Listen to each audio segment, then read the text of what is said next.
Welcome guys, welcome to JK exam cracker. मैं हूं आपका host Ankush Thakur, history of faculty. और आज मैं आपके लिए जो है 10 टॉप एमसीक्यूज लेकर आया हूं टॉपिक रिवॉल्ट ऑफ 1857 से। गाइस, जैसा कि आपने देखा हुआ है या हमारे जो वीडियोस इससे पहले जो मेरी रिवॉल्ट पर वीडियो आई थी उसमें मैं डिस्कस कर चुका हूं हर एक पॉइंट को कि किस तरीके से इकोनॉमिक, सोशल, पॉलिटिकल क्या क्या कॉजेज रहे थे हमारे रिवॉल्ट के, और फिर हमारे जो इंडियन की तरफ से जो क्या रिएक्शन रहा था रिवॉल्ट के लिए, हमने क्यों रिवॉल्ट किया, ठीक है, और हमारी तरफ से किन किन लोगों ने जो है रिवॉल्ट में पार्टिसिपेट किया, ठीक है। डिफरेंट प्लेसेस से रिवॉल्ट हुआ, डिफरेंट पर्सनालिटीज ने उसमें जो है पार्टिसिपेट किया, और ब्रिटिशर्स के द्वारा हम पर जो प्रेशर डाला गया और जिसने हमारे रिवॉल्ट तक जो है वो खत्म कैसे हुआ, उस सब के बारे में मैं आपको अपनी वीडियो में जो है वो डिस्कस करवा चुका हूं। तो आज हम कुछ इसके टॉप 10 क्वेश्चन लेके आए हैं आपके लिए, ठीक है, आपके एग्जाम पॉइंट ऑफ व्यू से, क्योंकि अभी जो जेकेएसएसबी ने रिसेंटली जो क्लास 4th की रिक्वायरमेंट डाली हुई थी उसकी नोटिफिकेशन भी आ गई, उसका एग्जाम जो है नेक्स्ट मंथ जो है वो होने वाला है। तो ये वीडियो जो है आपको उसके लिए भी बेनिफिशियल है, और आपके जो अपकमिंग एग्जाम है जेकेएसएसबी के, चाहे वो फाइनेंस इंस्पेक्टर है या कोई भी जिसमें हिस्ट्री आपका सब्जेक्ट है, उसके रिगार्डिंग ये वीडियो आपके लिए काफी बेनिफिशियल जो है वो होने वाली है। सो गाइस, चलिए स्टार्ट करते हैं आज की वीडियो आपके क्वेश्चन नंबर फर्स्ट से। सो गाइस, फर्स्ट क्वेश्चन जो आ रहा है वो है who led the rebel in Bihar. देखिए, रेबल कह दीजिए या रिवॉल्ट कह दीजिए, both are the same thing, ठीक है।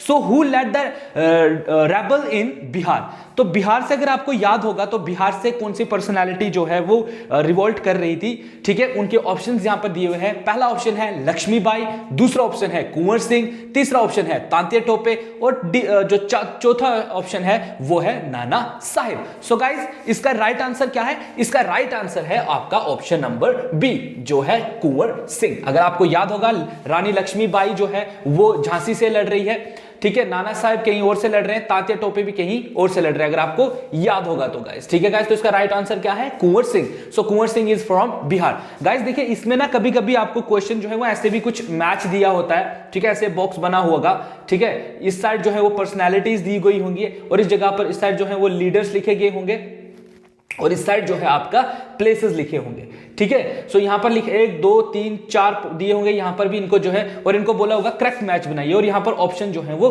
दिए होंगे, ठीक है ना। ऐसे भी हुआ होता है, ठीक है ना। सो लेकिन आपको पहले ऐसे याद रखना है। ऐसे क्वेश्चन तो मैंने भी सोचा था कि मैं डालूं, लेकिन फिर मैंने सोचा नहीं, पहले एक एक करके आपको पता होना चाहिए कि अलग अलग जगह से कौन जो है वो पार्टिसिपेट कर रहा है, ताकि आपको पता चल जाए, और फिर मैच करना तो बड़ा ईजी हो जाएगा आपके लिए, ठीक है गाइस। सो बिहार से कौन पार्टिसिपेट कर रहे हैं? आपके कुंवर सिंह, ठीक है guys. Next, who led the revolt in Delhi. Delhi में अगर आपको याद होगा तो रिवॉल्ट के टाइम मुगल्स का रूल था, और मुगल के जो रूलर थे, लास्ट रूलर, वही वहां पर थे, और अब आपको जो है वो लास्ट रूलर के बारे में पता ही होगा, ठीक है। सो ऑप्शंस आर, ऑप्शन क्या क्या है? कुंवर सिंह बिल्कुल नहीं है, क्योंकि अभी हमने देखा कुंवर सिंह बिहार से है। अहमद शाह, लक्ष्मीबाई भी नहीं है, ठीक है। लक्ष्मीबाई कहां पे थे? आपको पता है झांसी से है, ठीक है। Bahadur Shah second and general Bakht Khan, इन दोनों में से कुछ एक लग रहा है, लेकिन आपको पता ही है कि मुगल के जो लास्ट रूलर इंडिया में रहे हैं उनका नाम था बहादुर शाह जफर। तो यही जो है वो राइट आंसर है, और इनके साथ कौन थे? आपके general Bakht Khan. So the right answer is option D. देखिए, दो जगहों का आपका क्लियर हो गया, 3 जगहों का, सॉरी। आपको दिल्ली का पता चल गया कि दिल्ली में कौन थे? बहादुर शाह थे, ठीक है, उनके साथ जनरल बकत खान थे। आपको बिहार के बारे में पता चल गया कि कुंवर सिंह थे। आपको झांसी का तो ऑलरेडी ही पता है आपको कि लक्ष्मीबाई थी। 3 जगहों के बारे में आपकी पर्सनैलिटी अभी के अभी जो है इन वीडियो में जो है वो डिस्कस हो गई। नेक्स्ट आ रहा है who led the revolt in Lucknow. Lucknow की अगर मैं बात करूं तो लखनऊ में भी रिवॉल्ट हो रहा था, ठीक है। लखनऊ में रिवॉल्ट करने वाले कौन थे? हजरत महल, अहमदुल्ला, सूर्य सेन, या both and A and B. तो इसका राइट आंसर क्या है? Both A and B. Hazrat Mahal और अहमदुल्ला जो है ये मिलकर जो है वो कहां से लड़ रहे हैं? लखनऊ से। तो एक और प्लेस जो है वो आपकी कवर होती है। गाइस, जेकेएसएसबी के अगर आप कोई भी पेपर देखो ना, चाहे किसी के भी रिलेटेड देखो, मोस्टली इस तरीके के क्वेश्चन होते हैं, या सिंपली ये तो आता ही आता है ना, इसके तो मैं गारंटी दे सकता हूं आपको कि ये क्वेश्चन हर पेपर में आता है। फाइनेंस के पिछले साल का जो पिछले पेपर हुआ है उसको देख लो, पुलिस का पेपर देख लो, या कोई भी पेपर देख लो आप, इवन देन की केएस का जो पेपर है उसमें देख लो, यूपीएससी का पेपर देख लो, उसमें भी ये क्वेश्चन जो है इस तरीके के क्वेश्चंस आते हैं। तो ये आपको प्लेसेस में पहले बता रहा हूं कि आप प्लेसेस से जो थोड़े रूबरू हो जाए, प्लेसेस के बारे में आपको कंफर्म हो जाए, फिर अगर बॉक्स भी देंगे तो आप इजीली इसको कर लोगे, ठीक है guys. So next question is who captured Delhi? Very important question. अब देखिए हमें पता चल रहा है कि अलग अलग जगहों से जो है वो अलग अलग पर्सनालिटी जो है वो रिवोल्ट में पार्टिसिपेट कर रही है, ठीक है गाइस, अलग अलग पार्टिसिपेशन हो रही है। लेकिन अब ब्रिटिशर भी तो हैं, ब्रिटिशर के ऑफिसर जो हैं वो भी अलग अलग ऑफिसर जो है वो जगह जगह से जो है वो क्या कर रहे हैं, रिवोल्ट को सप्रेस करने की बात जो है वो कर रहे हैं। वो चाह रहे हैं कि जो रिवोल्ट हुआ है उसको हम कैसे भी करके जो है वो रोक दें, ठीक है गाइस। तो ये टॉपिक जो है आपका जो आपके जेकेएसएसबी का पेपर है बहुत इंपॉर्टेंट है, क्योंकि बहुत सारे बच्चों के इस पे यही आता है कि नहीं मॉडर्न हिस्ट्री यहीं से शुरू होती है, यहीं से शुरू होती है, बट बेसिकली देखा जाए तो आपका एडवांस से ही है। लेकिन चलो बहुत सारे बच्चों को यहीं से मानना तो यहीं से ही सही, तो यहीं से आगे एटलीस्ट अच्छे से मेहनत करो, ठीक है। सो ऑप्शंस क्या है? Who captured Delhi? Campbell, Nicholson, Hugh Rose and Hudson. So the right answer is Campbell. Campbell was the British officer जिसने दिल्ली में जो रिवोल्ट कर रहे थे बहादुर शाह सेकंड और जनरल बकत खान, उनको सप्रेस किया था, उनकी जो रिवोल्ट के खिलाफ जो आवाज थी उसको दबाने की कोशिश क्या कर दी थी ऑलमोस्ट, ठीक है ना। नेक्स्ट क्वेश्चन आ रहा है guys, who introduce doctrine of lapse? अगर आपको याद होगा who introduce doctrine of lapse? Doctrine of lapse क्या था गाइस? डॉक्ट्रिन ऑफ लैप्से के अकॉर्डिंग क्या हो रहा था, ब्रिटिशर्स की एक ऐसी पॉलिसी थी जिसमें इन्होंने कहा था कि अगर किसी भी राजा का अपना लीगल हायर नहीं होता है तो वो उसका अडॉप्टेड सन जो है वो एक्सेप्ट नहीं किया जाएगा एज अ उसका प्रॉपर्टी हायर, और अगर उसका लीगल जो है चाइल्ड नहीं होगा तो वो जो प्रॉपर्टी है वो सारी की सारी ब्रिटिश के पास चली जाएगी। इसमें सितारा, झांसी और भी बहुत सारे किंगडम जो थे इंडिया के उनको कैप्चर किया गया था ब्रिटिशर्स के द्वारा, ठीक है ना। तो ये इंटरमीडिएट कॉज में भी आता है, ठीक है ना।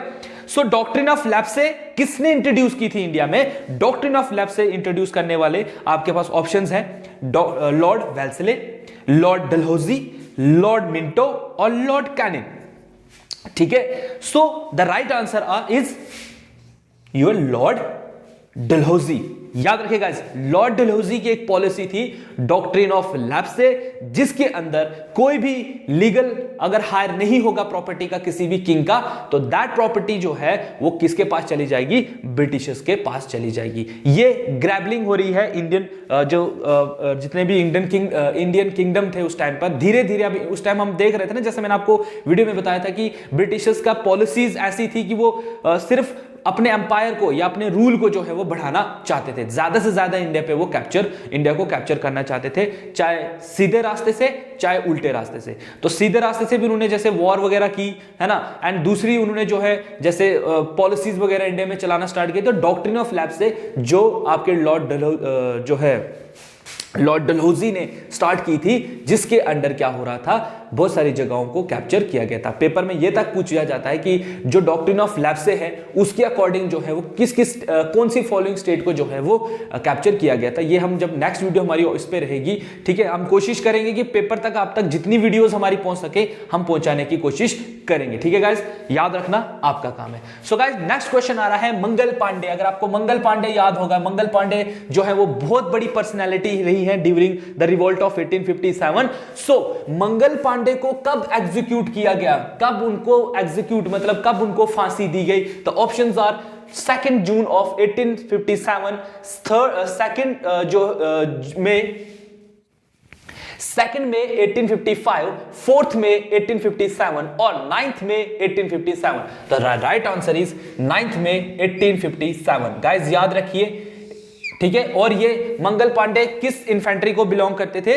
वो आप मुझे कमेंट सेक्शन में बताएंगे, ठीक है गाइज। आप कमेंट करके बताइए कि वो कौन सी जो है वो इन्फेंट्री को जो है वो बिलोंग करते थे। ये क्वेश्चन आपका पूछा गया है पुलिस के जो जेकेपी का एग्जाम हुआ था सब इंस्पेक्टर को लेकर, उसमें ये क्वेश्चन पूछा गया था कि मंगल पांडे जो है वो कौन सी इन्फेंट्री को बिलोंग करते थे।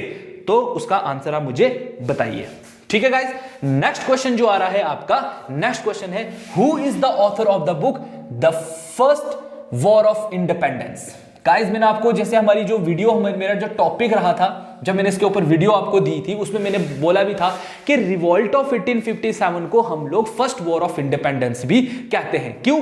क्योंकि ये हमारी तरफ से पहली पहली हमने कोशिश की थी अपनी जो है ब्रिटिशर्स के खिलाफ आवाज उठाई थी, इसीलिए हम इसको कहते हैं फर्स्ट वॉर ऑफ इंडिपेंडेंस। हालांकि हमारी जो वॉर थी, फर्स्ट वॉर ऑफ, ये जो हम लड़ रहे थे इंडिपेंडेंस को लेकर, ये फेल हुई थी। इसके बहुत सारे कॉजेस आते हैं, हम लोग लैक कर रहे थे बहुत सारी चीजों में, हम जो है ब्रिटिशर से थोड़े इंफीरियर थे, कम्युनिकेशन हमारे बीच में कोई ऐसा वैसा नहीं था, हम अपनी अपनी जगहों से अलग अलग पर्सनैलिटी जो है अपनी अपनी जगहों से एक ही पावर के साथ लड़ रहा है। तो वो कहते हैं ना डिवाइड एंड, मतलब वो आपने बचपन में स्टोरी सुनी होगी, यूनिटी स्ट्रेंथ। अगर हम लोग जुड़कर लड़ते तो शायद हम जीत भी जाते, लेकिन हम लोग अलग अलग जगहों से लड़ रहे हैं, तो ब्रिटिशर्स के लिए बहुत ईजी था हम लोगों को क्रश करना। तो ठीक है ना। सो मंगल पांडे को कब एग्जीक्यूट कर दिया गया?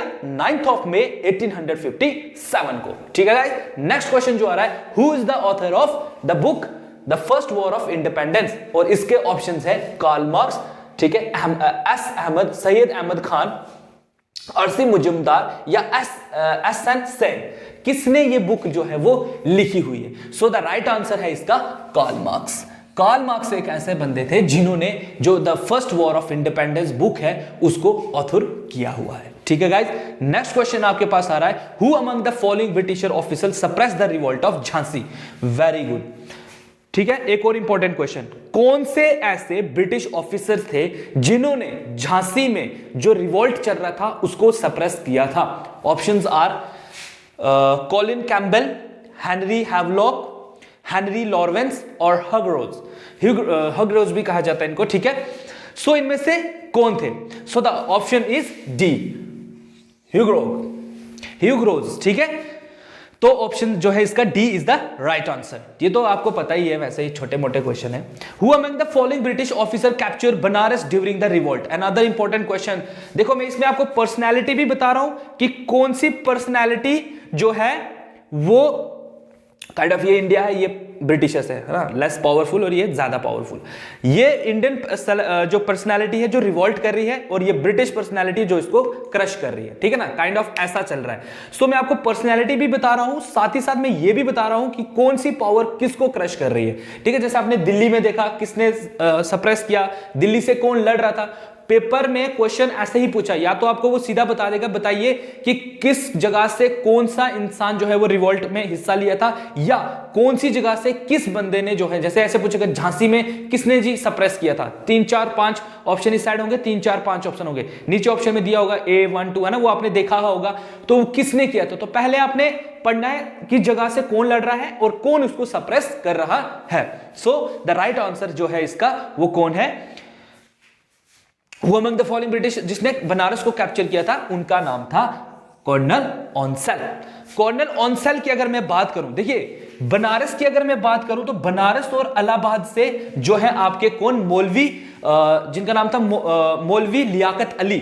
ठीक है, मौलवी लियाकत अली जो है वो बनारस और आपके इलाहाबाद और बनारस से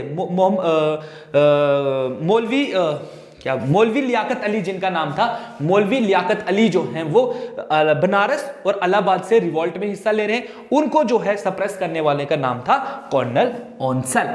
ठीक है गाइस। नेक्स्ट क्वेश्चन जो गाइस आ रहा है, administrative consequence of the revolt was transferred to the power from. अच्छा, जो रिवोल्ट हुआ उसका एडमिनिस्ट्रेटिव जो है कॉन्सिक्वेंस क्या पड़ा, एडमिनिस्ट्रेशन पर क्या इफेक्ट पड़ा? तो गाइस इसके ऑप्शन क्या बता रहा है कि East India company to Britain crown, crown to East India company, East India company to governor general, और British crown to the British board of directors. तो इसका राइट आंसर है guys East India company to British crown. अगर आपको याद होगा कि मैंने इसमें बताया भी था आपको कि क्या हुआ था, एक एक्ट पास होता है रिवोल्ट के बाद ही, जिसमें क्या होता है, जो EIC है, जो आपका ईस्ट इंडिया कंपनी जो है, इसका रूल एंड होता है, rule ended, and crown rule जो है वो स्टार्ट होता है, क्राउन रूल जो है वो स्टार्ट होता है। ठीक है गाइस, मींस इसका मतलब जो है वो क्वीन ऑफ, जो लंदन है, जो क्वीन ऑफ इंग्लैंड है, अब वो हमारी रानी रहेगी। ठीक है ना। और ये कब हुआ? रिवॉल्ट के बाद। सो ठीक है गाइस, ये थे आपके कुछ टॉप 10 क्वेश्चन। आई होप कि ये आपके लिए बहुत ज्यादा बेनिफिशियल रहे। आई होप कि इसमें से कुछ क्वेश्चन जो हैं आपके एग्जाम में भी आए, या आपका जो कंसेप्ट है रिवॉल्ट को लेकर जो है वो थोड़ा बहुत क्लियर हो।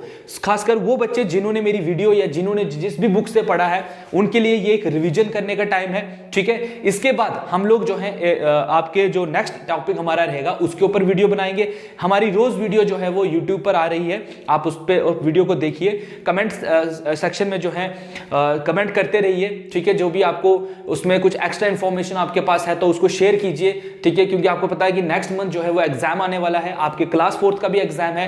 एंड देन अभी तो जेकेएसएसबी का जो फाइनेंस वाला जो 1700 रिक्वायरमेंट्स के लेकर है उसका पेपर थोड़ा लेट है, लेकिन जो क्लास 4th वाले हैं उनका पेपर नेक्स्ट मंथ है। तो कहीं ना कहीं ये वीडियो हमारी उनके लिए बेनिफिशियल साबित हो, हम यही उम्मीद उनसे करते हैं। तो ठीक है गाइस, आई होप कि आज आपका जो टॉपिक है रिवॉल्ट ऑफ 1857 उसके जो टॉप 10 एमसीक्यूज है वो आपको समझ आए हैं। हमारे साथ जुड़े रहिए, हमारी वीडियो को जो है शेयर कीजिए अपने फ्रेंड्स के साथ। ठीक है, अपने जितने भी ग्रुप्स हैं आपके उनमें शेयर कीजिए। ठीक है, और जो लोग हमारे वीडियो ऑलरेडी देख रहे हैं उनको हम लोग थैंक्स कहेंगे। तो गाइस मिलते हैं नेक्स्ट वीडियो में, तब तक के लिए जय हिंद।